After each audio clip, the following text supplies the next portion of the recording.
जय श्री राम जी की मित्रों। मैं पंडित विजय दुबे एक बार फिर आपका स्वागत करता हूं अपने YouTube चैनल सनातन साइंटिफिक में। मित्रों, हम आज बात करेंगे एक ऐसे विषय की जो कि आज की डेट में बहुत गंभीर समस्या बना हुआ है। वह विषय है कि हम रोगी क्यों होते हैं।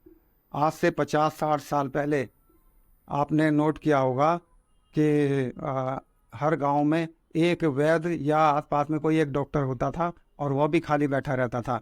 लेकिन आज इतने सारे डॉक्टर्स होते, हर गली मोहल्ले में एक डॉक्टर बैठा हुआ है, हर शहर में डॉक्टर्स हैं, हॉस्पिटल्स हैं, नर्सिंग होम खुले हुए हैं, मल्टी स्पेशलिस्ट हॉस्पिटल खुले हुए हैं। इसके अलावा सब हॉस्पिटल भरे हुए फुल चल रहे हैं। हमारे घर घर में रोगी हैं और वो सालों साल दवाइयाँ खाते हैं। जिस दिन से वो रोगी हो जाते हैं, शुगर, बीपी, थायराइड, कैंसर, गंभीर से गंभीर रोगों की लाइफ टाइम दवाई खाते हैं और वो ठीक कभी नहीं होते। तो इसका क्या इलाज है? तो आज की वीडियो इसी विषय पर होने वाली है।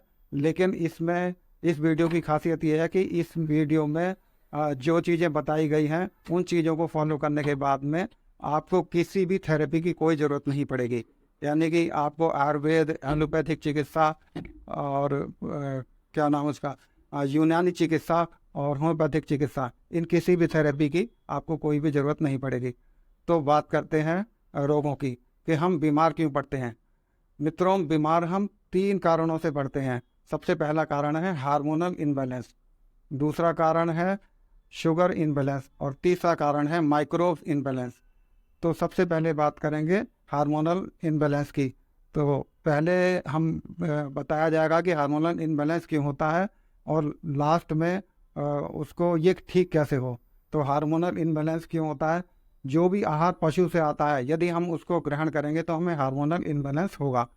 तो पशु से कौन कौन सा आहार आ रहा है? पशु से आ रहा है दूध और दूध से बने उत्पाद।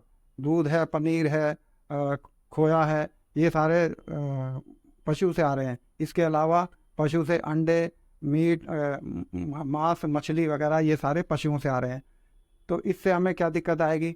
क्योंकि आज की डेट में पशुओं को जो चारा खिलाया जा रहा है या पशुओं को के दूध, पशुओं को ऑक्सीटॉक्सिन के इंजेक्शन लगाए जा रहे हैं, हार्मोन्स के इंजेक्शन लगाए जा रहे हैं।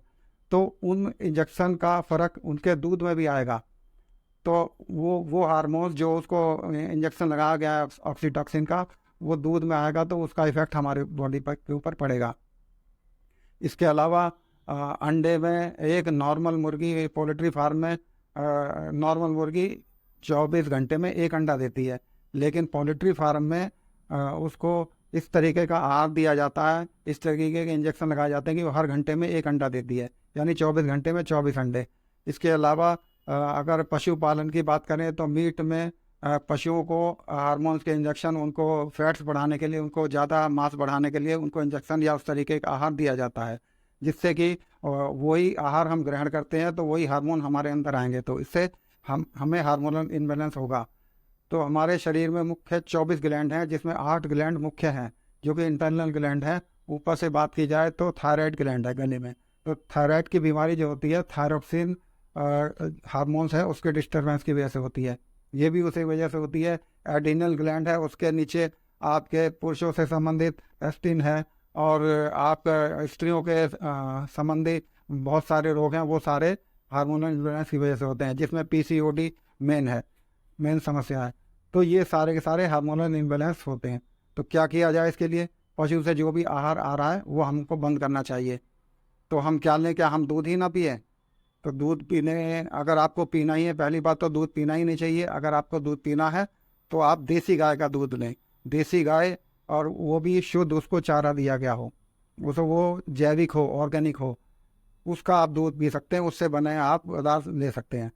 लेकिन बाकी जो भी हैं उसमें सारी दिक्कतें हैं। आज जो पॉलीथीन का दूध आ रहा है घरों में, वो पता नहीं कब निकाला गया है, 10 दिन 15 दिन उसमें प्रिजर्वेटिव पड़े हुए हैं, उसमें कितने केमिकल पड़े हुए हैं और वो किस किस तरीके से, किस तरीके के हार्मोन से आ रहा है, वहाँ से हमें दिक्कत आ रही है। तो दूध बंद करने के लिए क्या करें? हमें कैल्शियम कैसे मिलेगा? तो मैं बहुत सारे तरीके हैं दूध बनाने के, लेकिन मैं आपको यहाँ पर 3-4 तरीके बताना चाहूँगा। सबसे पहले तरीका है कि आप बादाम का दूध बना सकते हैं। 10 से 15 बादाम आप भिगो दीजिए रात में, सुबह उसको छिलका उतार करके थोड़ा सा पानी डाल करके मिक्सी में घुमा लें, फिर उसको छान लें। वो आपका सबसे पौष्टिक दूध हो गया। इसके अलावा दूसरा दूध, आप तिल का दूध बना सकते हैं। 100 ग्राम तिल लीजिए और 100 ग्राम तिल को रात में धो करके अच्छे से आपने पानी में भिगो दिया, सुबह उसको मिक्सी में घुमाया और उसको छान लिया। ये प्रक्रिया आपने 2-3 बार करी तो 25 आपका 250 ग्राम तिल में करीब 1 लीटर दूध बन जाएगा। और आज की तारीख में 250 ग्राम तिल 25 रुपये का आता है, तो यानी 25 रुपये में आपको 1 लीटर दूध मिल रहा है। और तिल में दूध से 10 गुना कैल्शियम होता है, तो आपको कैल्शियम मिल गया। और तिल में इतने सारे गुण हैं जिसको बताने की ज़रूरत नहीं है, सभी को पता है। और तीसरा आप दूध बना सकते हैं कोकोनट का। तो कोकोनट यानी कि श्रीफल जिसको हमारे सनातन धर्म में बोला जाता है। तो कोकोनट को आप छोटे छोटे पीस कर लें, उसको थोड़ा सा पानी डाल करके आप मिक्सी में घुमा लें, उसको छान लें। ऐसी प्रक्रिया 2-3 बार करें। और बाकी वेस्ट को आप कुछ भी बना सकते हैं, उसके लड्डू बना लें उसमें, या कुछ भी बना करके उसको खा सकते हैं। वेस्ट भी फेंकना नहीं है आपको। तो वो दूध आपको सबसे पौष्टिक हो गया। श्रीफल के बारे में इतना कहा गया है कि जो आदमी मरणासन अवस्था में हो, जिसका खाना पीना भी बंद हो गया हो, तो उसको चम्मच से आप धीरे धीरे मुंह में डालेंगे तो उसको संपूर्ण आहार मिल जाता है। तो इस तरीके से आप 3 तरीके के दूध बना सकते हैं। तो इससे आपका हार्मोनल डिस्टर्बेंस और हार्मोन से संबंधित रोग नहीं होंगे। दूसरा आता है शुगर इनबैलेंस। तो शुगर इनबैलेंस किस वजह से होता है? तो शुगर इनबैलेंस को हमारा हो रहा है चावल और गेहूं की वजह से। तो क्या किया जाए? चावल और गेहूं को तुरंत बंद कर दिया जाए। तो ये आपको बड़ा अजीब सा लगेगा कि चावल गेहूं तो हम 60 साल से खा रहे हैं, इसको बंद करें तो हम क्या खाएं? तो आज से 50 साल पहले आए, तब हम क्या खाते थे? हम मोटा अनाज खाते थे। मोटा अनाज में आपका बाजरा हो गया, जौ हो गया, रागी हो गया, चना हो गया, मक्का हो गया, ये सब मोटे अनाज है। मोटे अनाज में सबसे ज़्यादा फाइबर होता है। तो ये फाइबर हमारे को कब्ज नहीं होने देता है। जब हमें कब्ज ही नहीं होगा, पेट संबंधी हमें कोई रोग नहीं होगा, तो हमारा जब पेट ठीक है तो हमें कोई रोग होगा ही नहीं। और गेहूं और चावल में फाइबर होता ही नहीं है। गेहूं में 1.2% फाइबर होता है और चावल में केवल 0.2% फाइबर होता है। इसमें ग्लूकोज सबसे ज़्यादा होता है। ग्लूटिन नाम का पदार्थ होता है जो आंतों में चिंगम की तरह चिपक जाता है, और जिससे कि हमें ग्लूकोज हमारे बॉडी में सीधा इंजेक्ट होता है। आपने देखा होगा कि गेहूं की रोटी खाने के बाद में हमको 4-5 घंटे में हमें भूख लग जाती है, और चावल के खाने के बाद में तो बहुत जल्दी भूख लग जाती है, क्योंकि ये बहुत जल्दी हजम हो जाते हैं। ये ब्लड में ग्लूकोज सीधा इंजेक्ट कर देता है बॉडी में। तो क्योंकि फाइबर इसके अंदर है नहीं, और इससे हमें कब्ज भी होता है। तो गेहूं और चावल इन दोनों को बंद कर दिया जाए। और मिलेट में क्या होता है? मिलेट जो कि हमारे मोटे अनाज हैं, मोटे अनाज में 4 से 5% फाइबर होता है। तो भारत के एक जीव वैज्ञानिक हुए हैं डॉक्टर खादरवल्ली। ये अमेरिका में इन्होंने जैविक रसायन में रिसर्च करी सन 1985 में। और 85 में रिसर्च करने के बाद में 1987 में उन्होंने देखा कि वहाँ 6 साल की बच्ची रसोला हो गई थी। तो उन्होंने इसका पता लगा कि ऐसा क्यों हुआ। उन्होंने गहन अध्ययन किया तो उन्होंने देखा कि यह खान पान की आदत की वजह से हुई थी, गलत आदतों की वजह से। तो उन्होंने 15 साल इसके ऊपर लगातार रिसर्च किया, और उस रिसर्च में उन्होंने पूरे विश्व के खाद्यान्न के ऊपर रिसर्च किया, और रिसर्च में उन्होंने पाया कि ये सब गेहूं और चावल की वजह से हो रहा है। तो इसके लिए उनको 1998 में नोबेल पुरस्कार मिला। उसके बाद में वो भारत आ गए, और भारत में आकर के उन्होंने इस पर काफ़ी काम किया। वे कर्नाटक के हैं, और कर्नाटक में उन्होंने हजारों लोग इन मिलेट से ठीक कर दिए। तो उन्होंने खाद्यान्न को 3 श्रेणी में बताया गया है। पहला है नेगेटिव फूड, जो कि हमें रोगी बनाते हैं। तो नेगेटिव फूड में कौन कौन से हैं? नेगेटिव फूड में गेहूं और चावल है। दूसरा है पॉजिटिव फूड, और तीसरा है न्यूट्रल फूड। न्यूट्रल फूड उन लोगों को खाने चाहिए जिनको कोई रोग ना हो। वो अगर लोग खाएंगे तो वो रोगी नहीं होने के। लेकिन जो रोगी हैं उनको पॉजिटिव फूड खाना चाहिए, पॉजिटिव मिलेट। इस मिलेट के रिसर्च के लिए उनको मिलेट मैन भी कहा जाता है आज की तारीख में।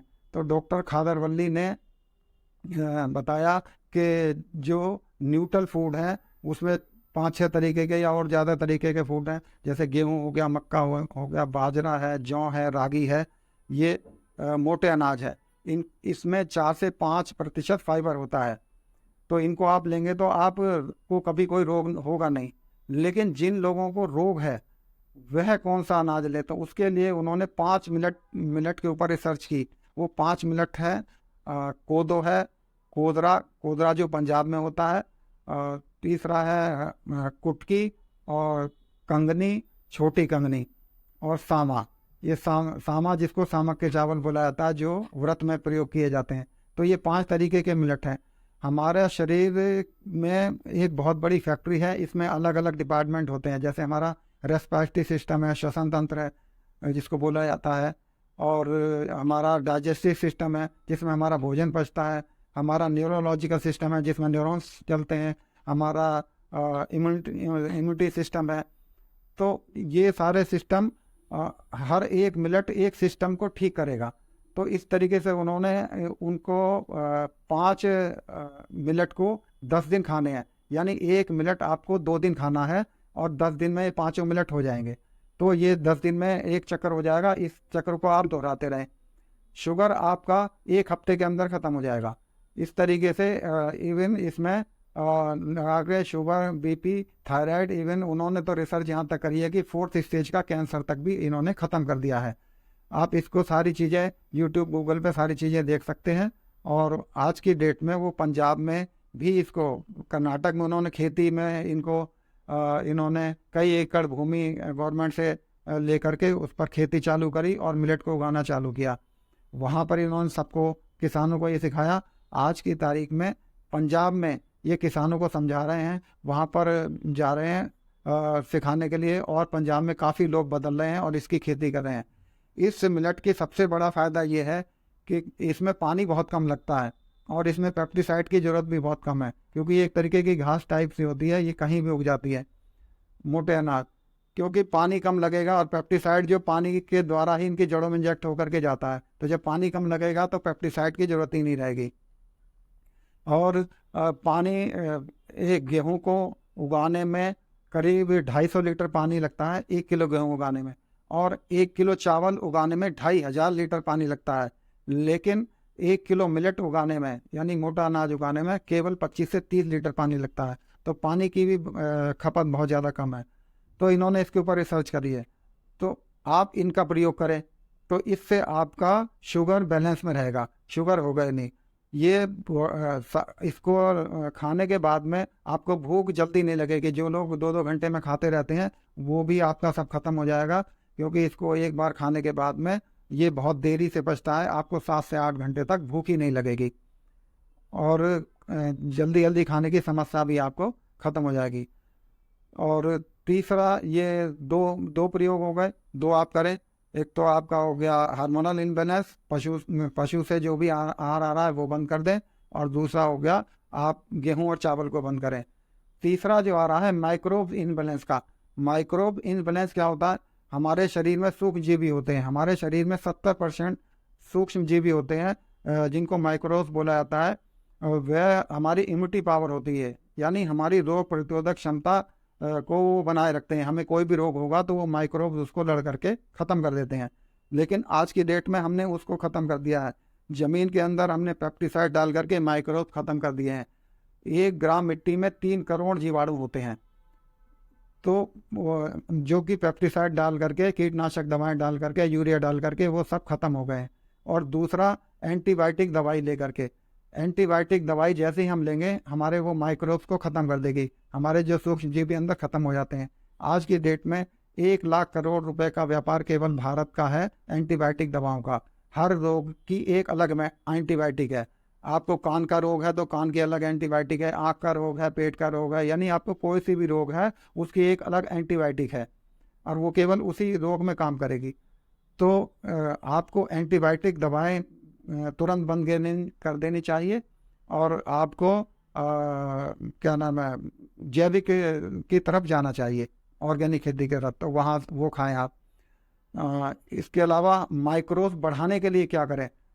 तो डॉक्टर खादर वल्ली ने बताया है कि माइक्रोब्स बढ़ाने के लिए आप जो भी मिलेट बनाएंगे उसको पकाने के बाद में उसको एक मिट्टी के हांडी में बंद कर लें। गर्मी के दिनों में 4-5 घंटे अगर उसको बंद करेंगे, मिट्टी के हांडी में पका लिया उसको, उसमें नमक मिर्च वगैरह कुछ नहीं डालना है, और पकाने के बाद में उसको एक कपड़े से बंद करके रख दिया।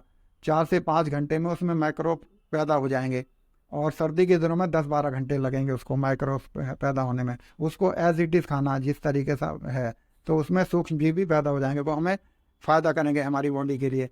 जिस तरीके से आप दही को देखते हैं तो दही में भी वायरस होते हैं, सूक्ष्म सूक्ष्म जीव भी होते हैं, वो हमारे शरीर को फ़ायदा करते हैं, इसलिए हमारे शरीर में माइक्रोब्स बराबर रहेंगे, तो हमारी इम्यूनिटी पावर बढ़ेगी।